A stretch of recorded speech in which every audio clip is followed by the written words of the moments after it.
이제 교회가 이렇게 막 뻗어가면서 교회 안에 여러 가지 많은 문제들이 이렇게 발생을 합니다. 예루살렘을 중심으로 예루살렘에서 유대인들을 중심으로 교회가 형성이 됐고요. 바울을 중심으로 해서 이제 유대 지역을 뛰어넘어서 타 문화와 타 민족에게 복음이 이렇게 확산됩니다. 우리 성광교회를 통해서 하나님이 앞으로도 그런 역사들이 계속 일어나게 되기로 축복합니다. 군산에서 머무르지 마시고요, 대한민국에서 갇혀 있지 마시고 이 복음을 가지고 하나님이 기뻐하는 곳으로 전 세계로 쫙 하고 뻗어가는, 아멘 좀 그러면 얼마나 좋을까. 전 세계로 쫙 뻗어가는 복음의 속성이 바로 그런 속성을 가지고 있습니다. 그러면서 이제 거기서 파생되는 문제 중에 하나가 여러 가지 많은 문제들이 발생합니다. 첫 번째로 부딪힌 문제가 할례 문제입니다. 유대인들에게 있어서는 별 문제가 안 되지만은 유대 문화권을 넘어서서 타 지역에 있는 사람들에게 할례 문화는 굉장히 낯선 문화였습니다. 근데 그 문제가 어떻게까지 대두가 됐는가? 유대인들이 고집을 피우는 거예요. 누구든지 예수 믿어도 할례 안 받으면 구원 못 받는다.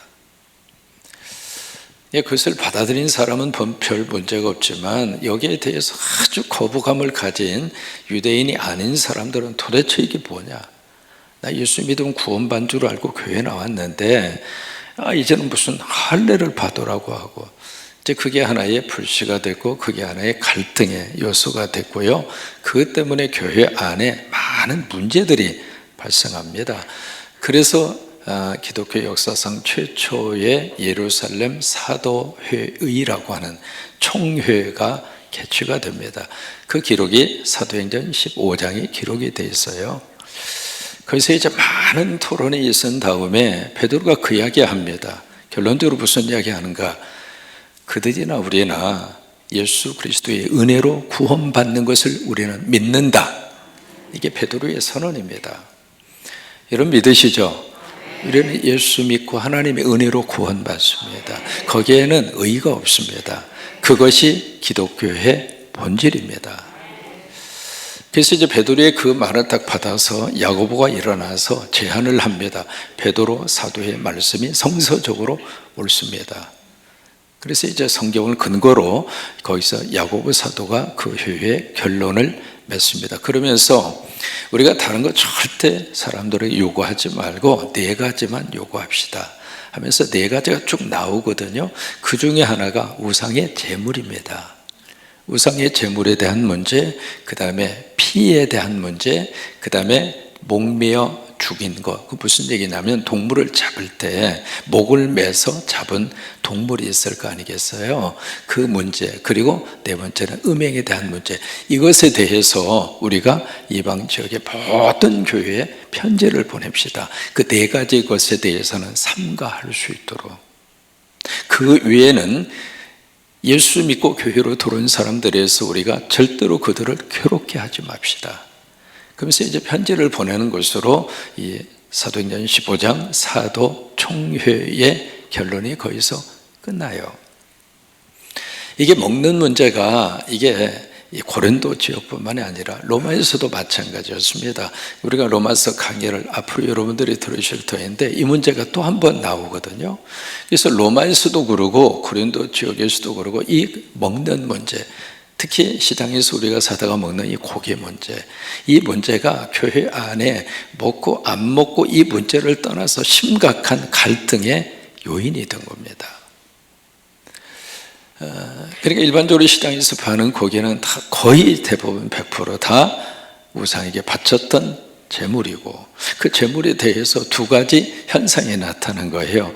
먹는 사람은 먹을 수 있다, 안 먹는 사람은 먹으면 안 된다.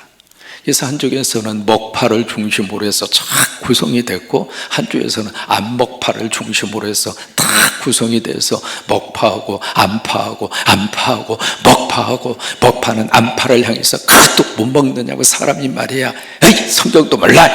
하나님이 어떤 분이신데 그것도 못 먹어!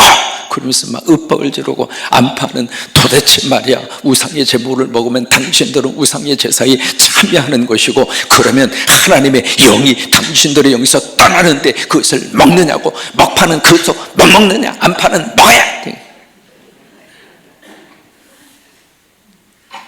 교회 안에서 그런 문제로 막 시끄럽게 떠들고 싸우고, 교회만 오면 먹파는 먹파끼리 다 모여서 야 고기 구워, 삼겹살은 딱 기름기 많은 것으로 가져와, 숯불 피워 해서 거기서 막 숯불을 피워서 먹파는 팍 뜯어 먹으면서 맛있다 맛있다 맛있다 그렇게 먹고, 안파는 도대체 저 인간들이 지금 뭐 하는 거예요 지금? 우상의 제물을 저렇게 처먹고 말이야, 구원도 못 받을 거야, 쭉 갈 거야. 그러면서 안파는 안파대로 그러고 있고, 여러분 먹어야 돼요, 말아야 돼요? 여러분 대답도 못 하시잖아 지금.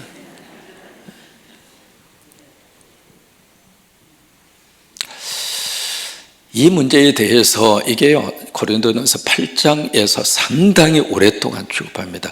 이게 상당히 길게 이 문제를 취급합니다. 왜냐하면 그만큼 고린도 교회에 심각한 문제였습니다. 여러분 이것을 한번 이제 좀 합니다. 신학적인 용어로 뭐라고 이야기하느냐면, 이 단어는 꼭 기억하셨으면 좋겠어요.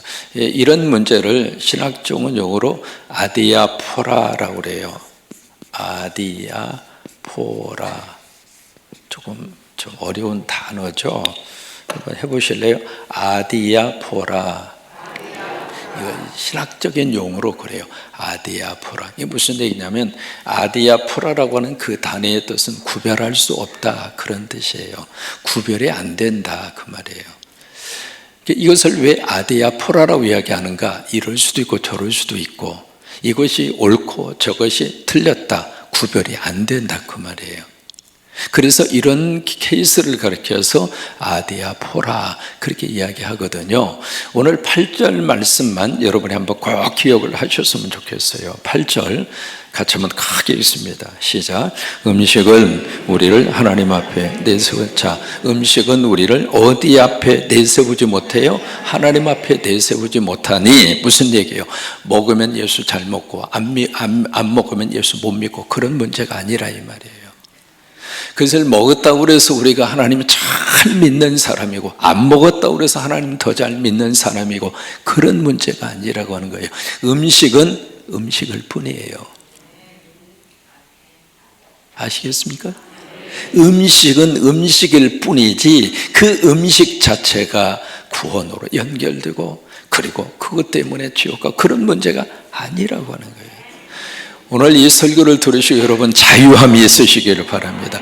음식 문제를 구원과 신앙생활에 연결시킬 만한 연결고리가 없다, 이 말이에요.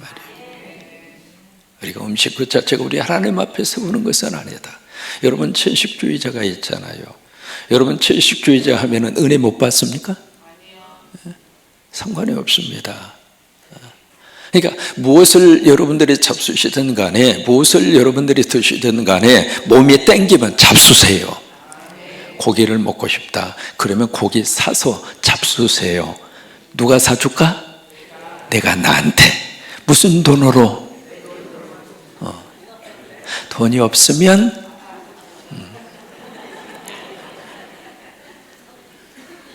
여러분 음식과 신앙생활은 아무 관계가 없습니다. 오늘 8절이 그 말씀이잖아요. 8절 처음부터 다시 읽습니다. 음식은 우리를 하나님 앞에 내세우지 못하나니. 그런데 우리가 음식을 가지고 꼭 하나님 앞에 가까이 서고 멀리 떨어져 있는 것처럼 음식을 그렇게 평가하는데, 그게 아니라 이 말이에요. 음식은요 그 자체가 중립적이에요. 이럴 수도 있고 저럴 수도 있어요. 돈하고 똑같은 거예요. 돈 그 자체의 가치성이 선하고 악한 게 아니거든요. 그 돈을 내가 어떻게 쓰느냐에 따라서 이 돈이 선한 결과를 가져다 줄 수도 있고, 이 돈을 어떻게 쓰느냐에 따라서 이 돈이 악하게 사용이 될 뿐이지, 돈 자체가 선하고 악하고의 기준이 돈에게는 없어요. 음식도 마찬가지입니다. 8절 처음부터 다시 읽습니다. 시작. 음식은 우리를 하나님 앞에 내세우지 못하나니 우리가 먹지 않는다고 해서 더 못 사는 것도 아니고, 참 기가 막힌 표현을 씁니다. 그러니까 안 먹는다고 해서 우리가 못 사는 거냐, 고기 안 먹는다고 해서 못 사는 거냐. 그 다음에 또 한 가지, 시작. 먹는다고 해서 더 잘 사는 것도 아니다. 먹든지 안 먹든지 알아서 해라. 그러니까 이런 것을 가르쳐서 신학적으로 아디아포라 그렇게 이야기하는 거예요. 먹고 싶으면 먹어, 먹기 싫으면 안 먹고. 여러분, 이런 것을 뭐라고 이야기하느냐면 비본질이라고 그럽니다. 비본질. 그러니까 믿음 생활에는요, 두 가지 영역이 있습니다. 본질적 요소가 있고요, 비본질적인 요소가 있습니다. 본질적인 요소라고 하는 것은 성경은 하나님 말씀입니다. 본질입니다. 예수 믿어야 구원받습니다. 본질이죠. 하나님의 은혜로 구원받습니다. 본질이에요. 예수 믿으면 우리가 하나님의 자녀가 됩니다. 이거 본질입니다. 예수 믿어야 천국 갈 수 있습니다. 이건 본질입니다. 여러분, 본질은 양보사항이 아닙니다. 본질은 둘 중 하나예요. 아멘하든지 거부하든지. 그 본질을 내가 믿으면 본질에 따른 하나님의 축복을 받습니다. 본질에 대해서는 이게요, 어떤 서로가 타협할 수 있는 타협점을 제시할 수 없는 것이 본질이에요. 지금 우리가 살고 있는 이 세상에 이 본질을 자꾸 지금 건들고 있는 거예요. 그것이 바로 뭔가? 포스트 모더니즘, 이게 다원주의, 본질을 자꾸 점치는 거예요. 우리가 성공교회에서 왜 성경을 읽으면서 이것을 가슴으로 다 끌어안고 왜 이것을 하게 됐느냐면 본질을 다시 붙잡자는 얘기예요. 하나님의 말씀이다. 이건 하나님의 말씀이다. 하나님의 말씀이다. 여러분, 본질이 흔들리면 다른 모든 것은 다 무너질 수밖에 없잖아요. 그러니까 본질에 대해서는 선택사항이 아닙니다. 본질에 대한 영역은 믿든지 믿지 않든지 그 문제예요. 그 다음에 본질이 아닌 비본질적인 요소가 있거든요. 그런 요소가 생각보다도 우리 신앙생활에서 너무 많아요. 그 비본질적인 것은 성경은 뭐라고 말씀하시는가? 자유입니다. 그건 여러분들이 알아서 선택할 문제예요. 이럴 수도 있고 저럴 수도 있고. 그게 이제 우상의 제물에 대한 이 문제를 다루면서 우리에게 주고 있는 말씀이거든요. 이렇게 해도 괜찮고 저렇게 해도 괜찮고, 그것은 여러분들의 자유라고요.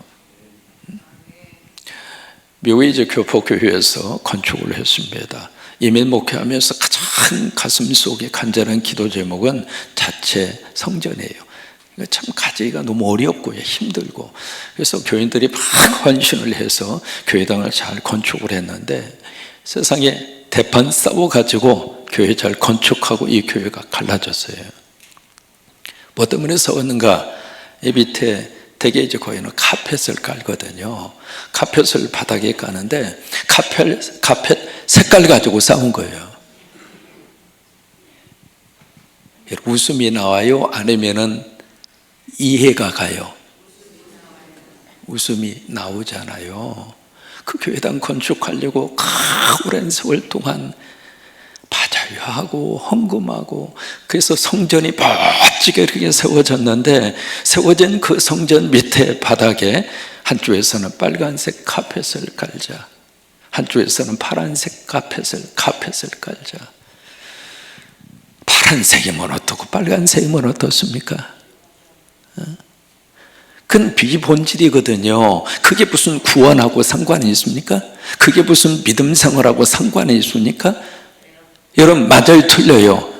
한쪽에서는 빨간색 아니면 안 된다, 한쪽에서는 파란색 아니면 안 된다. 그래가지고 대판 싸워서 그냥 한쪽 그룹이 나가서, 참 묘해요.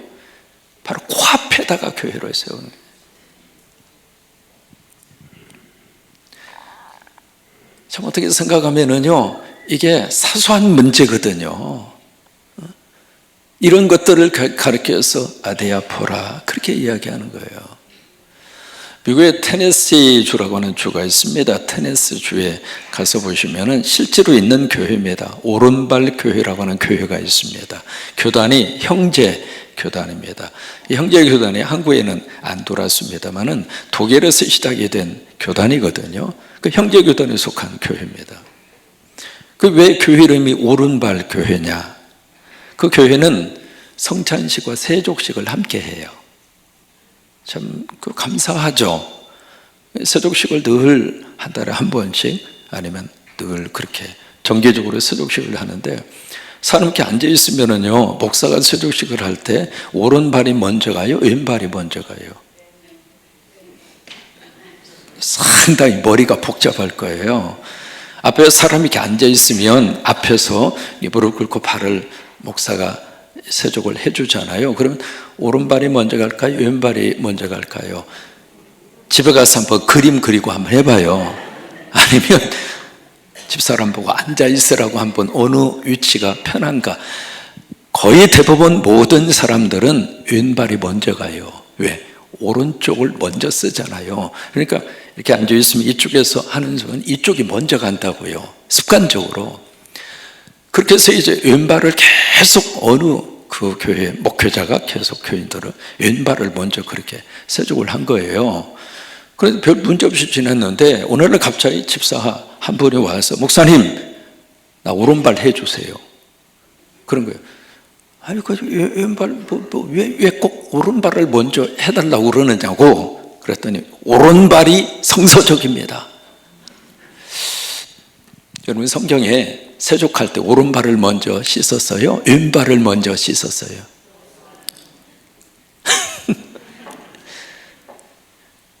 성경에 그게 있습니까?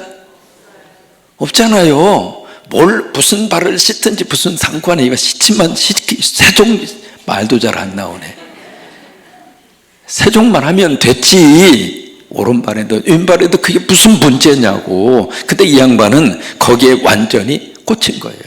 오른발이 성서적이다. 그래서 그 때문에 싸워가지고 나가서 그럼 우리는 오른발 교회를 만들겠습니다. 그래서 만들어진 교회가 오른발 교회. 여러분 테네시주 갈 기회가 있으면 꼭 찾아가 보세요. 그 교회 지금도 있을지 몰라요. 어느 교회에서요 누가 이 그랜드 피아노를 하나님 앞에 탁 바쳤습니다. 근데 이 피아노를 바쳐서 피아노를 어디다 놓을까? 이걸 가지고 교회에서 또 대판 싸우네. 참 여러분 이게요 교회 안에 별 문제를 가지고 다 싸웁니다. 한쪽에서는 이 피아노가 이쪽에 성가대하고 가까운 데 있어야 된다고 그러고 한쪽에서 무슨 얘기냐, 피아노는 저쪽에 있어야지. 그래서 이제 피아노가 이렇게 있으면은요 주일날 와보면 피아노가 저쪽에 가 있는 거예요. 그러니까 이쪽에 있어야 된다고 주장하는 사람은 열받친 거지. 그래가지고 주일 끝나고 피아노 이쪽으로 갖다 놔. 그 다음날 와서 보면 피아노가 또 저기 가 있는 거야. 이 피아노가 무슨 죄야? 어? 그래서 나중에 피아노를 천장에다가 묶어놨대.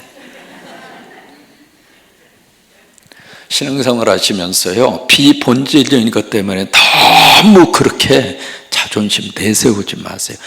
이러면 어떻고 저러면 어떻습니까? 저러면 어떻고 이러면 어떻습니까?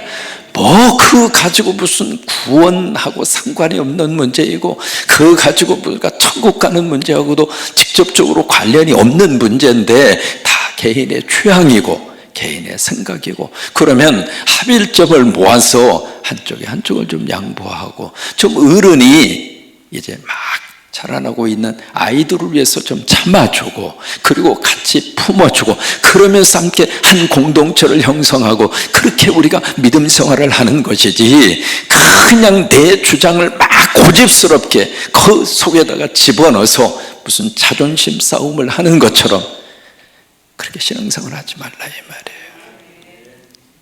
아멘입니까? 이 교회로 오래 출석한 분들은 품으세요.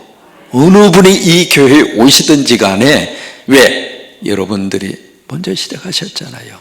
여러분들이 이 교회의 주축이잖아요. 그러면 먼저 시작하고 신앙적으로도 이 교회에서 오랫동안 신앙생활 하시고 그러면 여러분들이 품으셔야지. 여러분들이 안아줘야지. 그게 교회지. 비본질적인 것은 이러든 저러든 괜찮아요. 아무 상관이 없어요. 그러니까 이렇게 표현할 수 있습니다. 본질에 대해서는 일치해라. 비본질에 대해서는 자유함을 가져라. 그리고 모든 것에 대해서는 사랑해라. 그게 신앙의 원칙이에요. 따라서 하십니다. 본질에 대해서는 일치해라. 비본질에 대해서는 자유하라. 모든 것에 대해서는 사랑하라. 그래서 그 자유 문제를 오늘 성경이 다루고 있는 거예요. 내 자유가 또 다른 사람들에게 신앙의 걸림돌이 된다면 그분을 위해서 난 내 자유를 포기하겠다. 그게 성숙한 사람이에요. 그게 어른이에요. 부모는요, 내 자유를 자식을 위해서 희생하고 포기해요. 왜? 사랑하니까. 부모로서 내가 자유가 있으니까 자식에 대해서 네가 하든 말든 나한테 내 자유야. 그런 부모 있습니까? 아무리 자유를 가지고 있는 부모라 하더라도 이 아이가 자라날 때까지 그 아이를 위해서 참아주고 그 자유를 절제하고 그 자유를 포기하고 그게 어른이에요. 그게 어른답게 행동하는 거예요. 제가 LA에 있으면서 참 별 사람 다 만났습니다. 한국에서 오시는 목사님들이 LA에 있으면 거의 대부분 다 연락 와요. 뭐 잘 모르시기도 하고 안내받고 싶기도 하고 여러 가지 그런 이유 때문에 그러는데, 한 번은 선배 목사님이 아버님하고 함께 오셨어요. 근데 아버님 우리 교단에서 내노라는 어른입니다. 이제 같이 그 아버님하고 같이 이렇게 왔는데 같이 이제 그쪽 식사 대접을 하는데, 참 목사 그러더니 왜 그러더니 뭘 이렇게 하나 주는 거예요. 뭐 가지고 온 건 없고 이거밖에 안 가지고 왔어 하고 저한테 딱 내미는 거예요. 뭐 이런 걸 사가지고 오세요 그러면서 받았지, 주는데 안 받을 수는 없잖아요. 뭐 이런 걸 사오세요 그러고 받아가지고 선물은 그 자리에서 끌러봐야 그게 이제 서로가 A다 생각해서 뭐 이런 걸 주세요 하고 이제 그래서 끌러봤어요. 끌러봤더니 담배 한 보로를 주는 거예요. 근데 이 양반이 비행기에서 산 거예요. 비행기에서 참 목사 만나는데 뭘 줄까 그러다가 왜 그것을 샀을까요? 본인이 피우니까. 나도 피우는 줄로? 난 안 피워요. 안 피우는 게 아니라 난 못 피워요. 그 뭐냐면 그분의 입장으로서는 그게 자유였단 말이에요.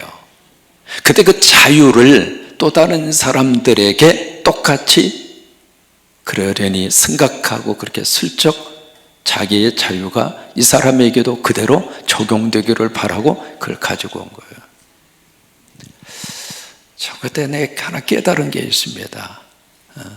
사람의 생각은 자유지만 그 생각을 행동할 때에는 한 번, 두 번, 세 번 고민하고 행동해야 된다는 거. 내 자유가 또 다른 사람들에게 실족하게 하는 동기가 되면 그 자유는 하나님 앞에 죄입니다. 오늘 성경이 그 내용을 이야기하는 거예요.